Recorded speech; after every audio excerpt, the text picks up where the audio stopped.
All right, I'm here with head coach Brian Colatruglio of the Hopewell-Loudon Chieftains. How are we doing, Coach? Awesome. Thanks for having me. Absolutely. Thanks for spending some time with me this week as we get ready for this Western Reserve Roughriders team. Now, I want to start with the bye week. This new 12-team playoff format gave you a first-round bye.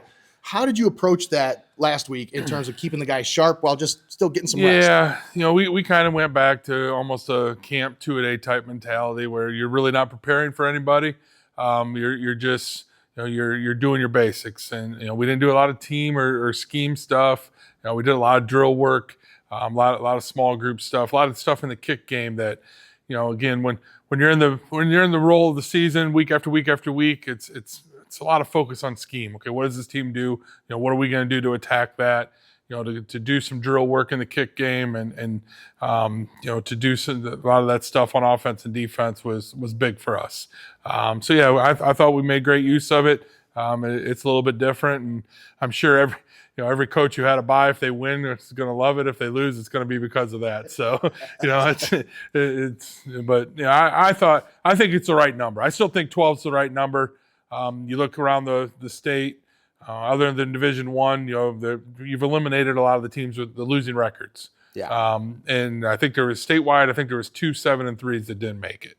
So I think the teams that are in are the teams that had good years and deserve to have a chance. And ultimately, I think that's the right thing. Absolutely. Now, Coach, you guys got healthy week 10. Yeah. You got some guys back. Got some guys back into the action. Yeah. How did that kind of help you to have that bye week to give them a little bit of extra exactly. time to Just practice time because Kellen played. He only practiced a couple days. Joe's been out for a couple weeks, and he was able to get back. And so we just had all our guys at practice and kind of see where everybody fits. As we even the week of week 10, we had a couple guys who didn't practice Monday, Tuesday, kind of banged up.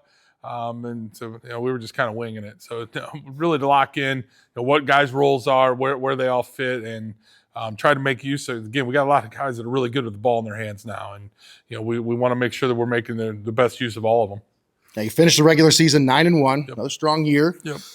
When you look back on this regular season, what do you think defines this group the most? We have a really mentally and physically tough team. I mean and I think that's been evident from the start. We've early in the year, Cary scored first, Pleasant scored first. We had a big defensive stop against Pleasant. Edison, they scored 2 in the third quarter to tie us, and we had a great drive. And even the loss, we were down. We came back and took the lead. And then we traded scores. We had a great drive to take the lead with 2 minutes to go, and they scored. I really love our mental and physical toughness. I have no doubt in my mind if we would have had 2 minutes left, we would have scored and won that game. And we're a resilient group. I think we're kind of built for this time of the year. It's the pressure's up. It's win or you lose. Your season's over. But I think we have guys that are going to thrive under that kind of pressure and the competition of you start playing teams that with equal talent. It's a mental physical toughness type of thing, and I love our chances in that kind of battle. I want to touch briefly on that loss to Margaretta. Fell just short of your 6th straight conference title. Now, how did that game influence your mindset and your focus with this team heading into the postseason? Yeah, again, part of it was with some of the stuff with injuries that we had. We were trying kind of piecing together some things, and it really forced us to just really sit down and look at who's our best guys, where do they fit, and how are we going to do this going forward. We gave up some big plays, and we were pretty inconsistent that night, and I think we made some changes personnel wise, scheme wise, just to get our guys in the best position. And again, now we got everybody healthy. I think we got guys in the right spots now. Now, Region 22 looks really stacked this year. A lot of talent, top-tier programs from top to bottom. Now, what does that level of competition say about the depth of this region and just what it takes to survive it? Well, yeah, I mean, you see, the 2 road teams won in the first round, and a team like Patrick Henry, who has been in the regional. Patrick Henry and Bluffton both been in the regional finals, state semifinals the last 2 years, and they get knocked out in the first round. So no, there's some serious some seriously good teams. And I've said all along, man, if you win three or four straight games to get out of this region, you've done a great job, and man, you're a really good football team. And again, we're looking forward to seeing where we fit with all that. Yeah, you make it through Region 22, you're battle tested for sure.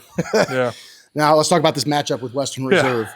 They're coming riding high after a big win over Bluffton. Yep. What stands out to you about the Roughriders on film? Well, their quarterback. Again, they kind of flew under the radar. This is a kid. He was second team All-Ohio last year and got hurt week 1. Didn't come back till week 8. So they took a couple losses in there, but now he's back going, and they have a nice football team. They're really balanced. They have a couple really good receivers, 30, 40 catch type guys to go along with a dual threat quarterback and pretty physical team on both sides of the ball. So it's kind of come together for them. I don't think a lot of people gave them a shot last week against Bluffton, and they went 2 hours away and beat the defending regional champ. So I mean that tells you what you need to know about Western Reserve. Really well coached team. They play really hard, and it's going to be a big challenge for our guys. They got a really talented running back in Landon Weigel. Yep. Over 1,100 yards on the season, 25 touchdowns. What do we got to do up front to get him to slow down? He's got to do what we do. I mean, that's again, I think that's the strength of our team.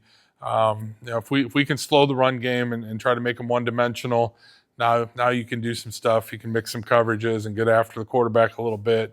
But yeah, that's that always starts with that. I mean, everybody wants to run the ball first, and if you can make a team one-dimensional, then you got a chance to get some turnovers and get some sacks and get off the field.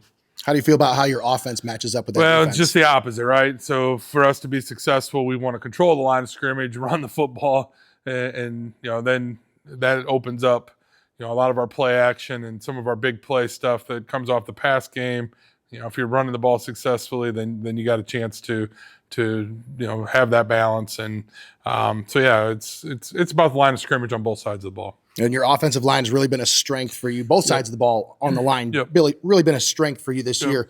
How important is their play this week in establishing control early? Yeah, for sure. I mean, again, just like what I just said, they're, for us to control the ball on offense, finish drives, and slow their run game down. That's if we can do that early and again get a lead. It's always.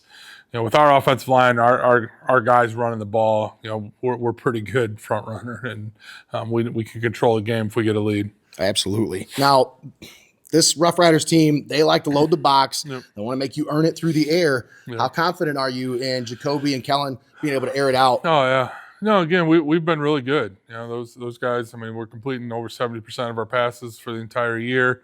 Touched 5 interceptions for the season. Jacoby's really matured. He's really come into, understanding what we're doing. And, a lot of times last year, we kind of knew where our first thing was going to go and he could get it there. Now he's reading the field. He's making great decisions, taking care of the ball.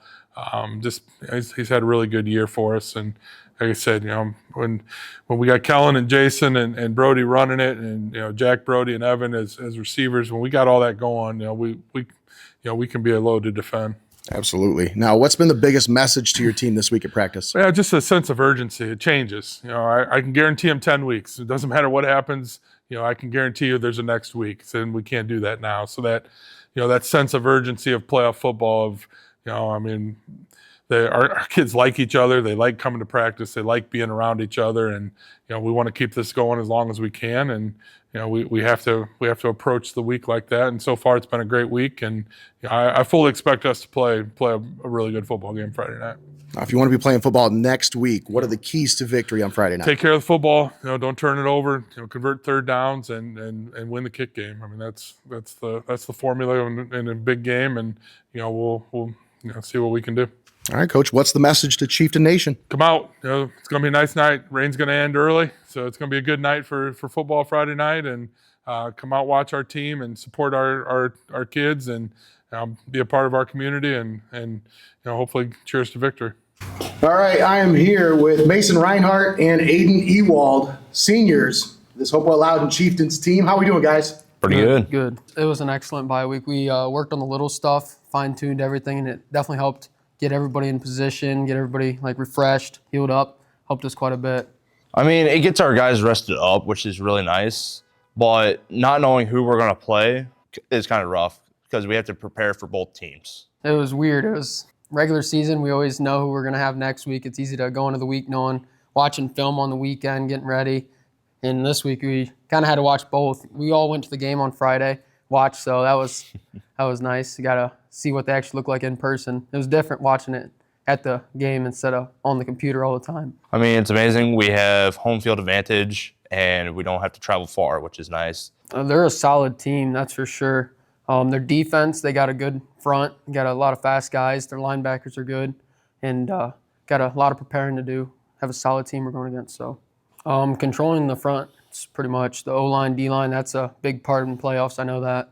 Making tackles, not letting big plays up. Not letting big plays up and just doing our job. Once again, thank you guys for your time. Appreciate it. Thank you. Any shout-outs or message to Chieftain Nation? Just the family. Yeah. Shout out the football team, too. There you go.